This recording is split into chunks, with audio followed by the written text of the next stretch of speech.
Bueno, escúchate esto. Estoy en medio de ese retiro y le digo a Dios, Dios, dame la clave. Dime qué yo necesito hacer para ser consistente en mi trato con mi esposa. Y el Espíritu Santo me habló en aquel retiro y me dijo, Rey, escucha bien. Si tú quieres ser un mejor esposo, tienes que ser un mejor hijo.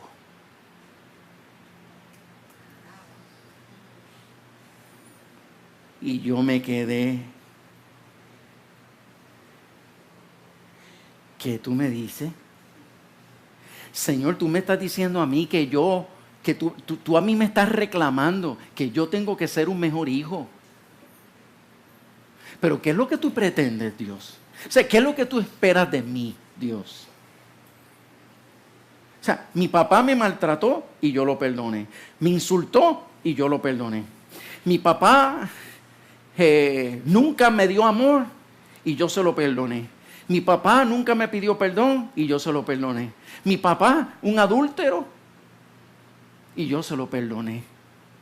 El único hijo que está cerca de él soy yo. Porque mi hermana y mi hermano, y yo he sido el que he estado ahí. Y yo soy el que comparto con él. Y los nietos que disfruta son los hijos míos. Y tú me vienes a decir a mí que yo tengo que ser un mejor hijo para poder ser un mejor esposo. No entiendo. Señor, no entiendo. Y el Espíritu Santo volvió a hablarme y me dijo, Rey, hay dolor en tu corazón. Hay dolor guardado en tu corazón. Es cierto, tú lo has perdonado, pero el perdón no sacó el dolor de tu corazón. Me dijo, ve y escríbele una carta de amor a tu padre. ¿Y tú sabes por qué tenía que escribirle una carta de amor a mi papá? Porque él se había ido de Puerto Rico cuando mi mamá decidió divorciarse de él. Porque ya tuvo 2 hijos con la señora. 2 hijos. Y cuando ya llegó el segundo hijo, ella no aguantó más. Y como él no se quería ir de la casa, ella cogió sus cosas y se fue de la casa. Pero mi mamá no tenía dónde ir. Y ella nos pidió a nosotros, me albergan. Ella no tenía trabajo, no tenía ingreso, no tenía nada. Y mi esposa me dijo, vamos a albergar a tu mamá, no podemos dejarla en la calle. Así que nosotros la traímos a nuestra casa, recién casados prácticamente. Y meter a la suegra de mi esposa a mi casa. ¿Usted sabe lo que es eso? Que una mujer casada tenga que vivir bajo techo con su suegra. Eso es lo último. Entonces una suegra deprimida, peor. Y una suegra militar, olvídate. El punto es que la metimos en mi casa. Entonces yo fui a la casa de mi papá, cuando él estaba solo. Y fui donde él, a hablar con él, a decirle, papá, pídele perdón a mami. Y yo sé que lo que has hecho es terrible. Es más, lo que tú has hecho es imperdonable. Pero ella te ama tanto que yo estoy seguro que ella es capaz de perdonarte aún con el segundo hijo que has tenido. ¿Por qué? Porque ella nunca ha escuchado que tú le pidas perdón. Vete, humíllate, pídele perdón. Vuélvetela a llevar. ¿Entiendes? Y él me dijo a mí, ella va a venir aquí. Y el culpable de que esto no ocurra eres tú. Y si nosotros nos divorciamos, el culpable eres tú. Y yo dije, pero papi, ¿por qué tú me dices eso? Porque si tú la hubieses dejado en la calle, cuando ella estuviese ya comiendo basura de la calle, entonces se iba a ver obligada a regresar a mí. Y eso es lo que tú tienes que hacer. Y yo le dije a mi papá, así en este tono, pues lo siento, mi madre no es una perra. Mi madre es una mujer digna. Y aunque a mí me quede lo último, yo voy a defender a esa señora. Yo voy a defender a esa mujer, de ti la voy a defender. Porque mi mamá es lo más decente que yo conozco. Y una mujer que no ha hecho otra cosa que sacrificarse por amor de ti. Y mi papá, como es la primera vez que yo me atreví a hablarle así. Porque nunca en la vida, imagínense.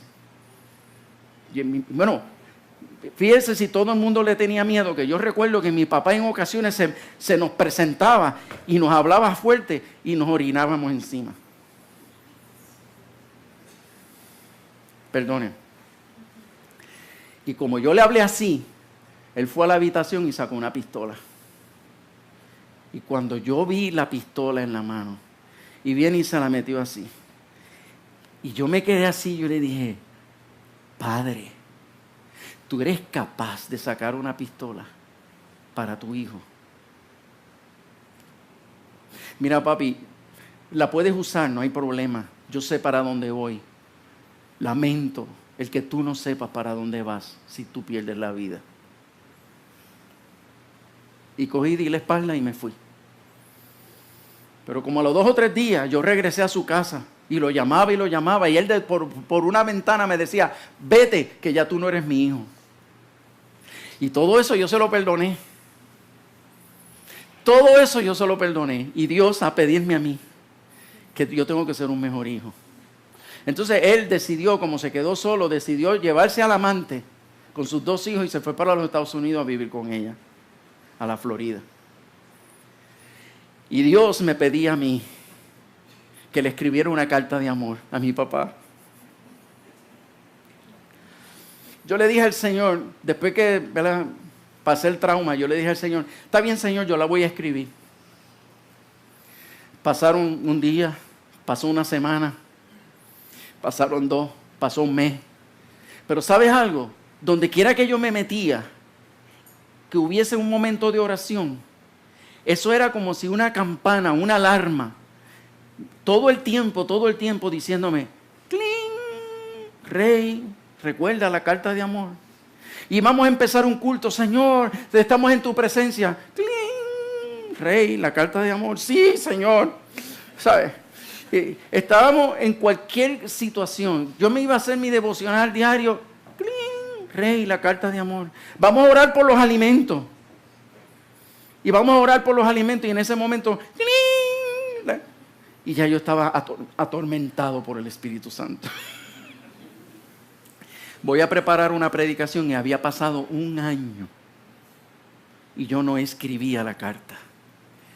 Porque es que, ¿tú sabes lo que es decirle a un hombre que nunca te amó, un papá que nunca te amó, decirle te amo? O sea, yo me sentía, el solo pensarlo me sentía tan ridículo. Aparte de que yo no me imaginaba, o sea, yo no me quería ni imaginar lo que él iba a decir. ¿Qué te picó? Ahora estás fresita. Sí, porque para mi papá cualquier cosa era una flojera. El asunto es que yo estoy voy a empezar a preparar una predicación. Y de momento, Señor, tengo una revelación de tu palabra tan fuerte en mi corazón que yo estoy loco por preparar esta predicación, pero necesito que me deje el orden, etcétera. Dame sabiduría. Y yo recuerdo que yo tenía el bolígrafo en la mano y yo tiré el bolígrafo en el escritorio y dije, Señor, ya la voy a escribir. Díctamela.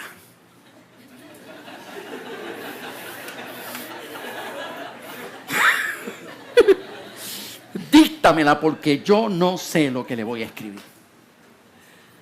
Y después, reconociendo que le estaba faltando el respeto a Dios, bajé mi cabeza y con una lágrima en los ojos le dije al Señor, Señor, ¿quién soy yo para hablar contigo de esta manera?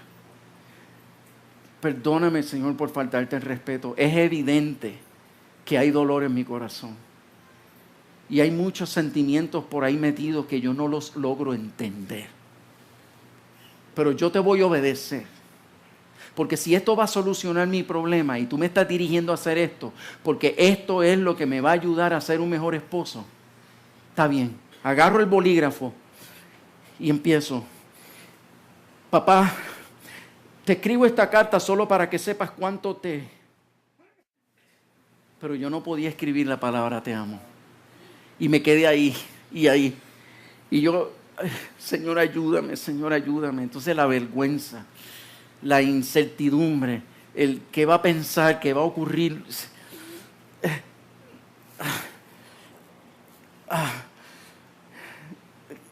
Te amo.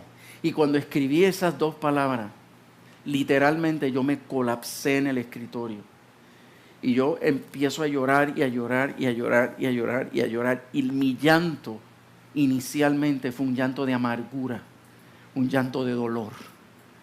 Pero poco a poco empecé a sentir la presencia de Dios en mi oficina. Y la presencia de Dios era tan fuerte,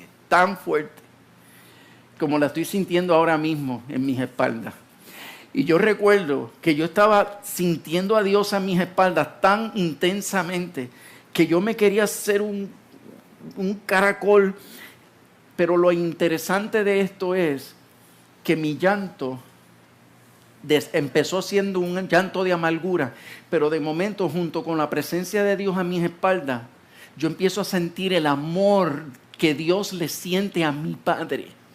Y yo me rompía la cabeza porque yo decía, Señor, pero no entiendo por qué tú amas tanto a un hombre tan cruel, por qué tú amas tanto a un hombre que ha sido malo, un hombre que ha sido un instrumento del diablo. ¿Cómo tú puedes amar a una persona así? Pero el amor que había en el corazón de Dios para mi Padre se me metió por la espalda. Era como algo que tan fuerte.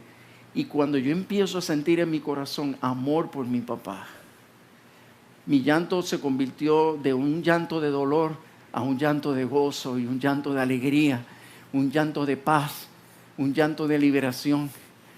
Y yo me sentía tan feliz que yo agarro aquel bolígrafo y ahora yo quería escribir y escribir. Y recuerdo que yo le dije, papá, yo te escribo esta carta para pedirte perdón. Quiero decirte que fue Dios el que lleva más de un año pidiéndome que te escribiera esta carta, pero yo no quería obedecerle porque se me hacía tan difícil.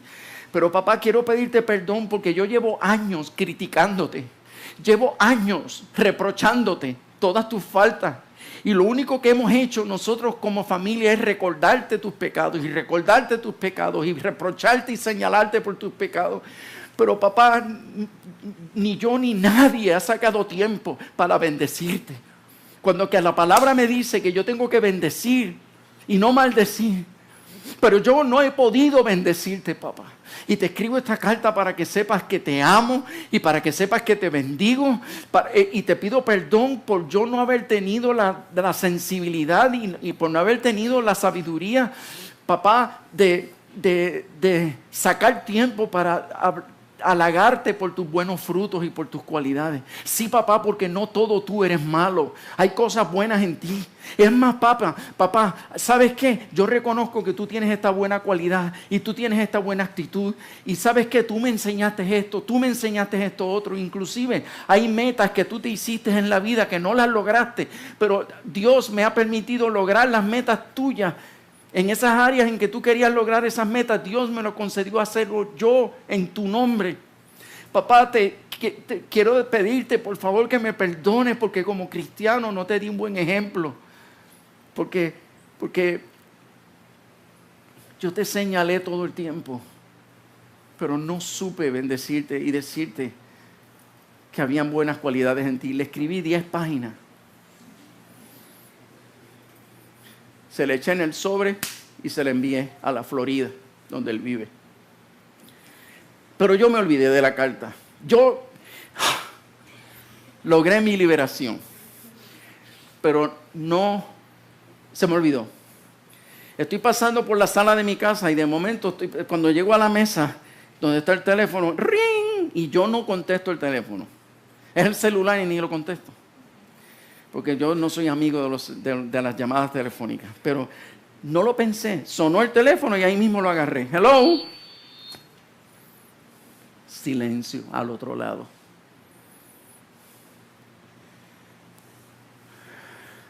¿Me puede decir quién es? ¿Me puede decir quién es? Porque yo sé que hay alguien en la otra línea. Y yo así como... Es tu padre. Ay, papi, perdóname, es que como no dijiste nada. Y él me dijo, hijo, te llamo para pedirte perdón. Y dije, papá, por favor, tú no me tienes que pedir perdón a mí por nada, tú no me tienes que pedir perdón. Hijo, cállate y escúchame. Sí, Señor. Hijo, cállate y escúchame, porque yo nunca en mi vida he pedido perdón. Pero esa carta tuya me ha tocado tan fuerte y tan profundamente por dentro de mi corazón. Hijo, yo la recibí hace como 7 días atrás. Y todos los días yo la leo un montón de veces. Muchas veces yo la leo todos los días. Y esta carta me ha enseñado tanto, hijo. Y yo te estoy llamando para pedirte perdón. Yo te pido perdón porque yo fui un hombre machista que no te enseñé a ser un hombre. Yo te pido perdón porque yo fui un esposo machista y maltraté a tu mamá y la humillé. Quiero pedirte perdón porque yo no supe darte amor. Yo te le pido perdón porque yo no supe darle amor a tus hermanos. Yo quiero pedir perdón porque yo los defraudé, engañé a tu mamá. El peor error que yo he cometido en mi vida. Y yo les pido perdón porque yo no supe pedir perdón. Yo les pido perdón por todo, las cosas, las malas experiencias que tuvimos como familia. Hijo, por favor, perdóname. Y ya yo estaba así. Porque los hombres no lloran. Y entonces él me dijo, hijo, ¿tú estás llorando? No. Y él me dijo, pues hijo, yo sí sé que tú estás llorando, no me lo niegues. Quiero decirte que desde que yo recibí esta carta y la leo, todos los días yo lloro, porque yo aprendí que los machos sí lloran. Y me dijo, antes de que esta llamada termine, quiero decirte, hijo, cuánto te amo. Quiero decirte cuánto te amo. Y ahí fue donde yo no pude aguantar.